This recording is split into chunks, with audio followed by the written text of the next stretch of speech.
I think.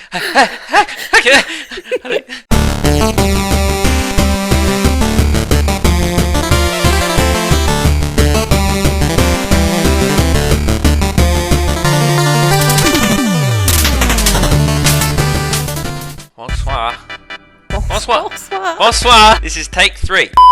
Right. What's the square root of 74? We're not doing this again. I'm sick of this question. Name some things that are super for me, and you have to pretend that you didn't do this twice already. Something other than myself. I think I'm pretty super. Is that okay? You happy with that? I didn't okay, fucking cool. answer the Now, if there's one thing that grinds my gears, it's the term superfoods. Swing, swing, baby, come here. Ah! I'm talking goji berries. I'm talking chia seeds. I'm talking coconut oil. I'm talking turmeric. I'm talking greens powder. That joke wasn't that funny. The first, the second, or the third time. Close the door on my nutsack. Don't let the door hit you where the good Lord split you. Calling a food a superfood gives unwarranted power to something that is usually only a small part of someone's diet. Let's go! See that escape! Ah!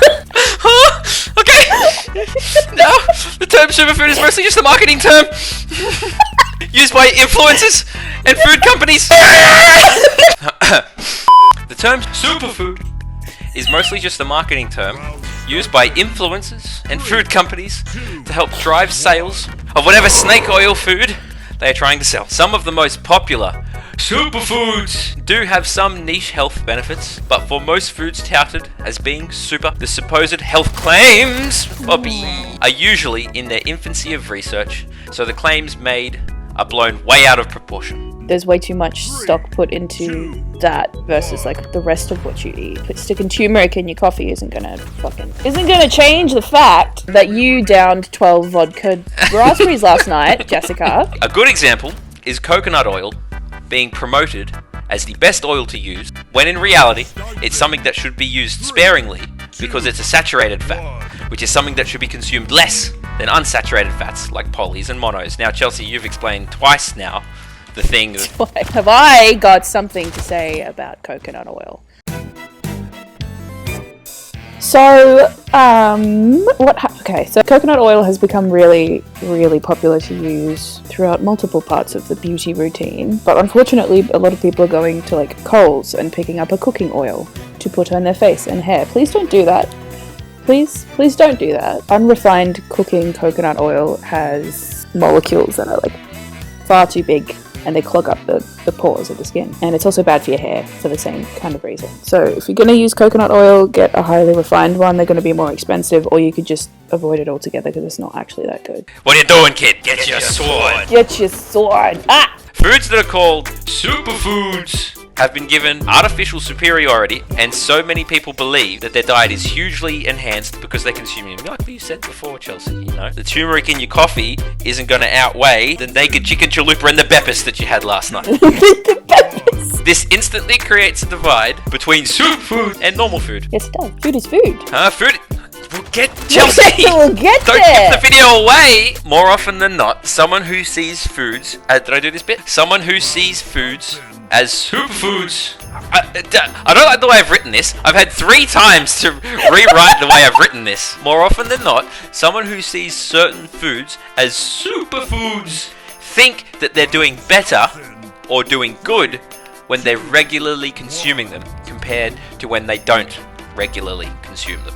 Okay, that's not what I wrote, but that's what I should have wrote. This can lead someone down a slippery slope of classifying foods in general, thinking foods are good and bad, or better and worse. If you make this distinction, you give food a moral value, which can lead to feelings of guilt and shame when making food choices. Food should not carry a moral value, and no one should feel guilty about the individual foods they choose to eat. This motherfucker.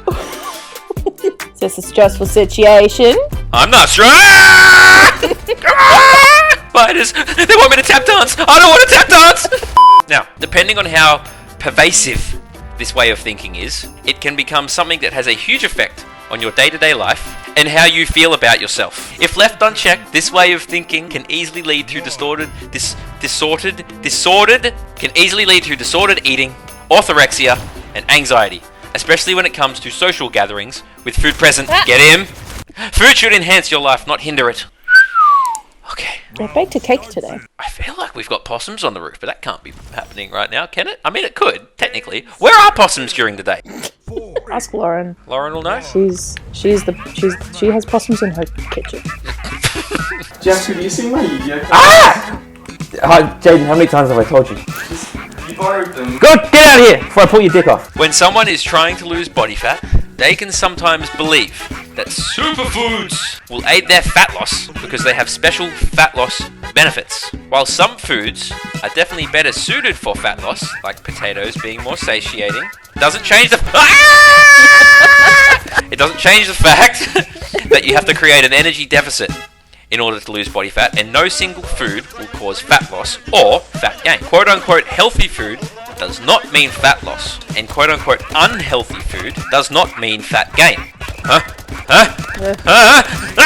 I used to eat brown rice instead of white rice because I thought that brown rice was better than white rice. But I hate brown rice, it tastes like burnt. And it's got a funny texture. To finally wrap up, take 3. The term superfood isn't really something that should be used regularly because why? Because food is food! Food is